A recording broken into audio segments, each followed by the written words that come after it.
Looks like everything has connected as it should. I'm glad to see each of you on this morning. Just wanted to do a quick introduction to a new series that I'm doing.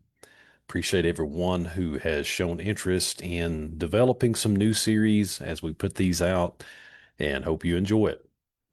So I wanted to begin this series from belief to becoming. It's a journey into transformational Christianity. This week, we're going to be talking about when faith stalls, why belief alone feels insufficient. I'm really grateful you're here in this series. My hope, of course, is that it becomes a gentle space, a place where we can be honest with our experiences and open to where God might still be growing us. One thing I've heard from so many people, and maybe you felt this too, is a kind of confusion about why faith doesn't always seem to change us. Why you can go to church for years, believe the right things, pray the right prayers, and you still feel stuck, anxious, angry, ashamed, and ultimately unchanged. This isn't about blaming anyone. This is about naming something real so we can step into something deeper. Today, we're going to explore why belief alone often feels insufficient and why so many Christians feel a disconnect between what they believe and how they actually live. So, our main objectives this study for today is first, we're going to identify why belief alone often feels insufficient for real spiritual change. Participants will explore the ticket versus doorway problem and recognize how Christianity can become informational rather than transformational. Secondly, we want to normalize the experience of feeling spiritually stalled or disconnected. Participants will understand that spiritual stagnation is not failure, but is a common result of inherited versions of faith that emphasize agreement over growth. And then lastly, we're going to be looking at how we begin to use a personal reflection on whether faith feels disconnected from daily life. So here, participants will gently examine areas of their life where belief has not become practice, opening the door for deeper honesty and transformation in the weeks ahead. Now, I really thought about this quote from Richard Rory, who's one of my favorites. We do not think ourselves into ways of living. We live ourselves into new ways of thinking. So, the first section, we're looking at the ticket versus doorway problem. For many of us, Christianity was handed to us like a ticket. We pray the prayer, we believe the doctrine, and your soul is safe. But here's the trouble with it. Tickets don't change people. Tickets are something you put in your back pocket and forget. Tickets don't ask anything of you. Tickets don't lead you anywhere. They just get you somewhere later. And when belief is treated like a ticket to heaven, it becomes detached from lived reality. It becomes something we agree to in our minds, but not something we inhabit with our lives. But the New Testament, or in the New Testament, belief was never a ticket. It was a doorway. A doorway is something you walk through. A doorway takes you into a new space. A doorway asks you to move. And a doorway requires trust. So the question becomes this: has my faith been functioning like a ticket or like a doorway I'm actually walking through? There's no shame in asking it. We're not blaming past churches or past versions of ourselves. We're simply getting honest so we can grow. So, section two is why belief alone doesn't produce change. Because belief is often taught as information, not formation. We learn what to believe, but rarely how to become. So faith becomes a set of ideas instead of a lived way. Secondly, because emotional wounds don't heal from beliefs alone. You can believe in grace and still carry shame. You can believe in forgiveness and still feel bitter. You can believe God loves you and still feel unlovable. I know many people that talk to me in private, especially in our counseling practice, that express lots of um, these understandings and these emotions, where you can believe in all sorts of good Christian doctrine, but it just doesn't feel like it's internalized. It doesn't feel like you're experiencing it. So belief doesn't magically fix your nervous system. Transformation requires safe relationships, honesty, and of course, healing spaces. And then why belief alone doesn't produce change? Well, thirdly, because church culture sometimes rewards conformity and not transformation. So you show up every Sunday, you show up with a smile, you don't rock the boat, you don't cause trouble, you don't cause there to be any issues. You're always nice. You have to be nice. And then, of course, you always have to be agreeable with what the pastor is doing or what he's saying. But again, that's not discipleship. That's performance. This is why oftentimes conflict in church is viewed as a horrible thing or as a negative thing, where conflict in regular life can actually lead to transformative change. And again, this is what discipleship is about. I've always fascinated at people who want to go back to the early church where there was no issues. And this obviously shows that they have nothing in their mind that leads them to understand actually what the early church was all about, because the early church was full of conflict. The New Testament itself is written out of the nature of conflict.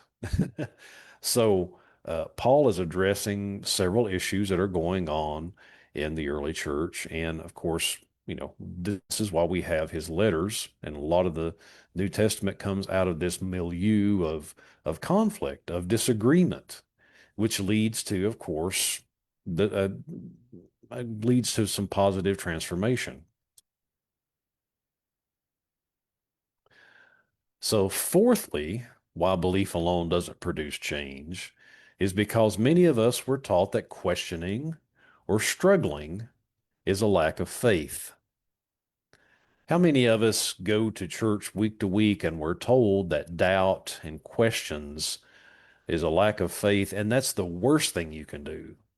Because again, everything is based on the fact you got to believe something. You have to believe what we're telling you. And if you don't believe that, if you're doubting at all, then you must be a bad person, or you must not truly love Jesus, or you must not truly be transformed.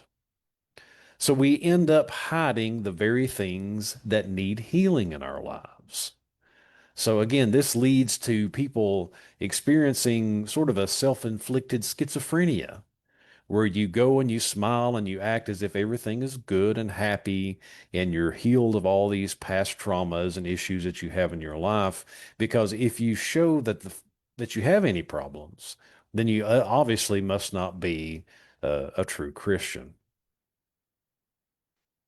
Fifthly, why belief alone doesn't produce change is because vulnerability is scary. Real growth requires facing our story, our patterns, and our wounds. Most of us were never taught how to do that emotionally or spiritually. We were taught basically how to hide it. So it's not shocking that many Christians feel stuck. It actually makes perfect sense. And naming it doesn't weaken faith. Naming it actually strengthens your faith because you can start to do something about it. Section 3, we look at how Jesus invites us to transformation, not belief. Let's be clear what we find in the Gospels. Jesus never said, believe these ideas about me and you're finished, you're done.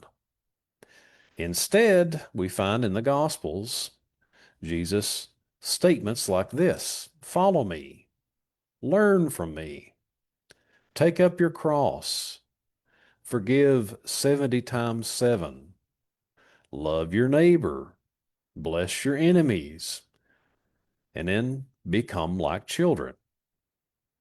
Don't become like children as if Jesus wants you to be childish in your understanding, but become a child where you are willing to learn. These are transformational practices. These are things you do. These aren't just ideas to be believed. In Greek, the word believe or pistis means trust, allegiance, a relational commitment. It's not just ascending to something intellectually. It's not agreeing with a statement. It's like, oh, okay, well, this is what is said in the gospel. So yeah, I agree with that. It's actually entrusting your life to this path. You're agreeing that this is the path I'm going to walk.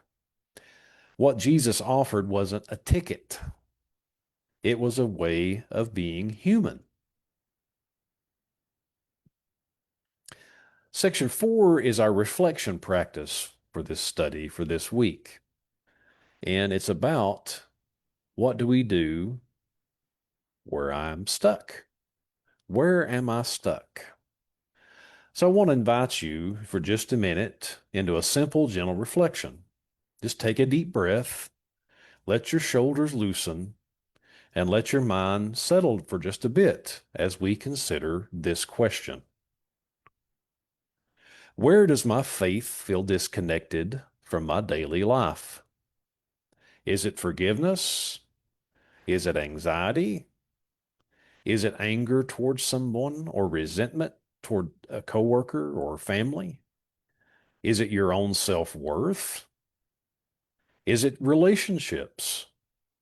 Or is it shame from your past? We're not judging it, and we're not trying to fix it right now. We're just noticing these things. Now, let me ask you a second question. What would it look like for faith to become a doorway in that area? What small step could I take to walk into that space with honesty? Sometimes transformation begins with simply naming reality. This is why questions are important and not to be avoided. So here's the good news as part of our closing encouragement for this study today. If your faith has felt more like a ticket than a doorway, you're not wrong. You're not alone. And you're not stuck. Lots of people actually feel this way. They feel like, okay, I've got my ticket. Everything's good. All that's fine. But it seems like it's so disconnected from everyday reality that I don't know how to feel. This series is about rediscovering the kind of faith that heals, shapes, and transforms.